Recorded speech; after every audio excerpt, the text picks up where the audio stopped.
everyone! Welcome to Nerea-san channel. So, in this week's video, we are going to talk about pointe shoes. I'm going to be answering to some of the questions that you guys gave me on Instagram regarding pointe shoes, the fitting, does it hurt, what do I wear? Plus, I'm going to show you guys how I sew my pointe shoes. That means the elastic, the ribbons, and I'm also going to be showing you guys how I darn my pointe shoes. So, let's start. So these are the tools that I need to sew my pointe shoes. These ribbons are from Chacot. I love them because they are not too tight. Here I have some elastics from Gainer Minden. And to sew them, I have here thread. Here I have the tools for the darning. I have these to make the holes. This is actually quite a dangerous thing to use. You'll see later. A little bit of TheraBand. This actually helps with the needle to go through the holes. Scissors. Lighter. I used it to burn the edges of the elastics and the ribbons. Darning thread, and I use this tool to cut the thread of the pointe shoe. I'm gonna show you guys how. And of course, my brand new pointe shoes. Alright, so one of the most popular questions that I get asked a lot is, what kind of pointe shoes do you wear? I wear Gainer Minden pointe shoes, and I've been wearing them quite a while now, even when I was at the Bolshoi Ballet Academy. I do have to say that, especially if you have been watching my videos, I tried different kinds of pointe shoes to see, if my feet have changed or if there's something that I prefer wearing, but so far Gainer Mindens are actually the pointe shoes that my feet like the most. Although I don't know if you guys are aware, but many dancers have been complaining about the Gainer Minden pointe shoes because they don't make them in America anymore, they make them in Europe. The satin is harder, it's just a little bit tighter. I had to do so many little changes to my pointe shoes in order to fit me better, which I'm gonna show you guys in this video. So what do I do when I get a new pair of pointe shoes? Well, the first thing I do is obviously I wear them to see if I need to do extra things to fit my foot. These shoes actually have the elastic on the side. Usually they have it in the front. Fun fact, my right foot is slightly bigger than my left one. I don't know why, but every time I get pointe shoes, they are tighter on my right foot. As you can see here, I wear them in the studio as well, just to get a little sense of how they fit before starting sewing them. They feel pretty good, but I do feel that the box is a little bit too tight, so I might need to adjust that. Before sewing the ribbons and elastics, make sure you adjust the elastic on the side or on the front, because sometimes you can sew the elastic and then there's no way of moving it out. As you can see, instead of having two fabrics like this, I opened it up, and so it becomes that there's only one layer, and I do have to reattach the back to the pointe shoe. So this can be a perfect solution even if you have other kinds of pointe shoes. If your heel is too tight, this can be something that can help you. Being very careful not to cut the elastic, that's why I use this tool. You don't need to do this with your pointe shoes if they fit fine. This is just something that I do to mine. I just do it for like one finger from the center, maybe until here. You can see the elastic inside.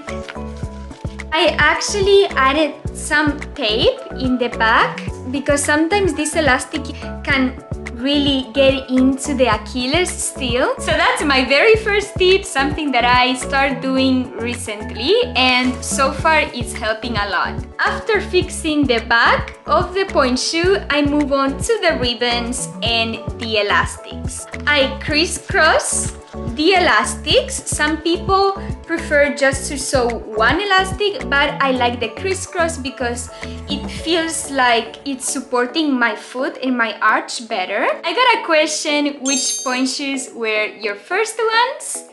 I think they were Block Serenade. Then I moved to Grishko Triumphs.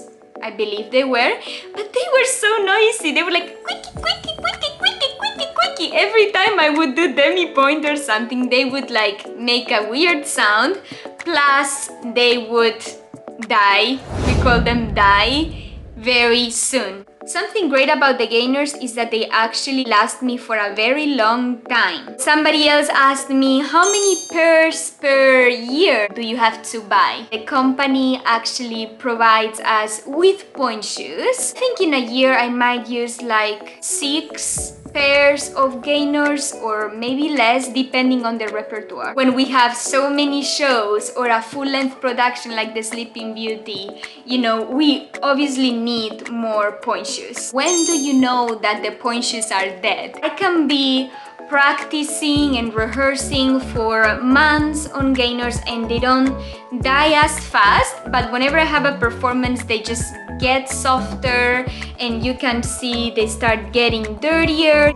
This part of the point shoe, we call it the shank. It gets softer, it doesn't feel as supportive. I know that many people jet glue their Grishko point shoes in the shank, in their box, in order to make them last longer. But there's so much you can do. Once the shank breaks or like the tip of the point shoe gets too soft, then that's a sign that you need new shoes. Somebody also asked me, do you throw your point shoes? No, I do not throw my point shoes.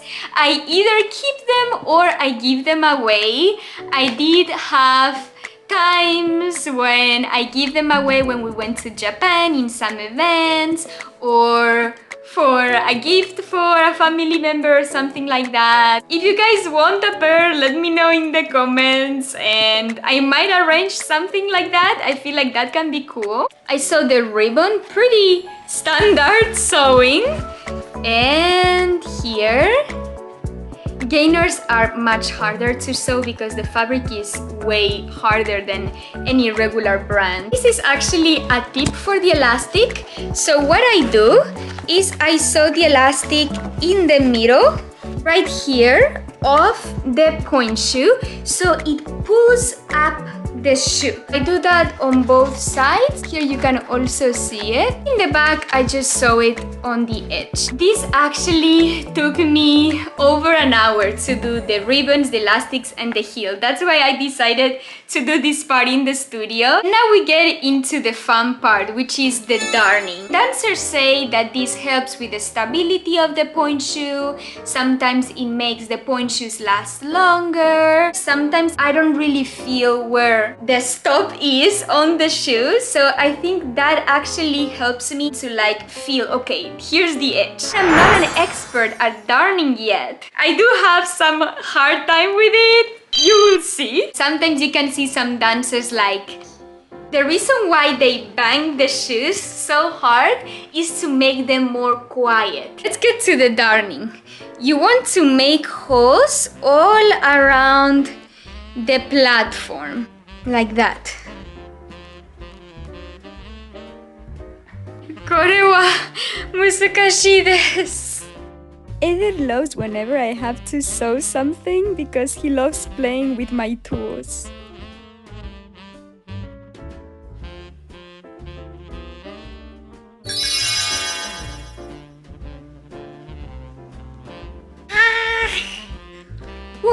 So んな感じ something like this.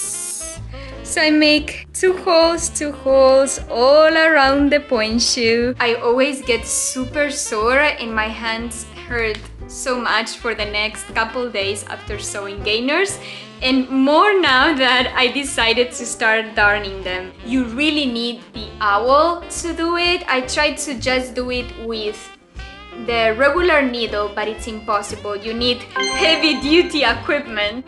難しい。Yay! you really need to take a lot of thread. When you're like almost through and there's not enough thread, then you have to make a knot and start over. So I suggest taking enough thread. I wanna start on that big toe area. If the knot is going to be on that spot, probably it's gonna give me more support. So that's why I just decided to start where the big toe is supposed to be. I feel like going this way it's easier actually. Some people have asked me, how long does it take to master point work? It takes a lot of years of training. You need to be consistent, so it's not something that you can start doing and then quit and then go again. Your feet have to get used to them. I don't really know the exact age when I started wearing point shoes, around 12, 13 probably. I was one of those students that wanted to go to the higher levels and wanted to start point work as soon as possible. But my teachers always told my mom and I, slow and steady wins the race, right? It's better to start slow and grow rather than go too fast and get bad habits and potentially get injured, right? That's something you don't wanna have. So I'm gonna go in between here like this and pull. Like that? The first one, and I'm gonna go now to the second one. Oh, this one went in faster. Some people also ask, why don't point shoe factories make the point shoes like this already? They could add the option of the darning, but I think they don't do it because No! I broke the needle. Oh my god, so I had to fix it, basically start over with a new needle. Hopefully this one won't collapse. In between here and through, and then pull this way. Next and through. Yeah. The perfect point shoe has to be aesthetically beautiful on your foot, meaning it needs to look beautiful, but it also needs to fit properly. Sometimes we sacrifice, or maybe it's so painful, but we want to make it into this tiny shoe because it looks better, but actually we are damaging the foot, we are not using proper technique. So I always say that the balance of beauty plus comfort, that's where you want to find the perfect shoe. And if you're not sure which point shoes to get, you can always reach out to your teachers or to me, or book an appointment to get fitted in a ballet store. The search never ends, so maybe for a couple years you love Grishkos, maybe then you switch to gainers, maybe then you switch to something else. Although I find it very difficult to switch from gainers to a different shoe because they are just so different. Alright, so after a couple of accidents, it's almost looking somewhat decent. I actually ended up breaking 2 needles, and that's why here I had to start over. This is actually the hardest part. Now I'm going to go over it and I'm going to fix these little messes here. I actually had to switch to a thinner thread because all the needles I had for the thicker thread are broken. But I think that the thinner thread will actually work.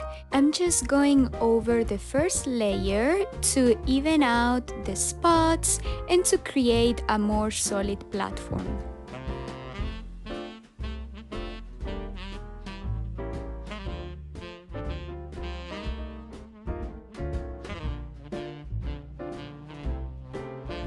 For right now, it's not looking too pretty, but what matters is that it gives support. Plus, once I wear them for class and performances is gonna get even more messed up. So I think what I'm gonna do is I'm going to try them tomorrow in the studio.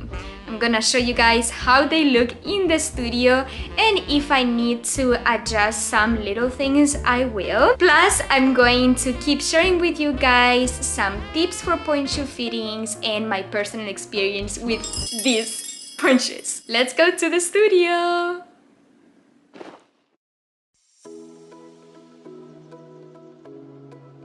I tie my ribbons on the back of my foot. There's a little space right next to the tendon where there's the perfect space to place the knot of the ribbon so it's not visible on the front of the foot. I always take ballet class before wearing pointe shoes, and that's the warm-up I do before wearing them. Just simply rolling through your foot in 6 position, it's a great way to warm up and break in the new shoes. In pointe shoe fittings, they will look at the width of your foot to figure out what kind of box is right for you, and the bump. For people with shorter toes and having trouble going over the box, they will give you a lower bump, and if you have longer toes, they will give you a higher bump shoe. To determine the length of the shoe, they will ask you to plie. That's when our foot is the longest, and your toes should be laying flat on the shoe. I actually had to open the bump of this shoe and place an elastic in between because the bump was too high for me. It also allowed me to roll through the pointe shoe easier and to have a little extra room for my toes. This is something that I might do on my future pointe shoes. As my feet are different, I didn't need to do it for my other shoe. If you feel like you have extra materials on the side of the shoes, you can also sew it this way. Let's talk about bunions. Because of the pressure that the pointe shoe puts on our feet, most ballerinas get bunions. Some dancers put spacers in between their big toe to relieve the pressure. Even though I got them, they don't really bother me. But I do get some bruised toenails and very painful corns. So that was my video about pointe shoes. I hope I answered to most of your questions. If you have any more, please let me know in the comments and I will be happy to answer to you guys or even make a second video. Pointe shoes are a huge part of a ballerina's life, so they are probably the shoes that I wear the most. Pain-free is not something that goes with pointe shoes, just in general. But love them! ありがとうございました。If you like this video, please 高評価お願いします。And チャンネル登録お願いします。Subscribe to nereasan channel for more videos. I'll see you guys in next week's video. Bye bye!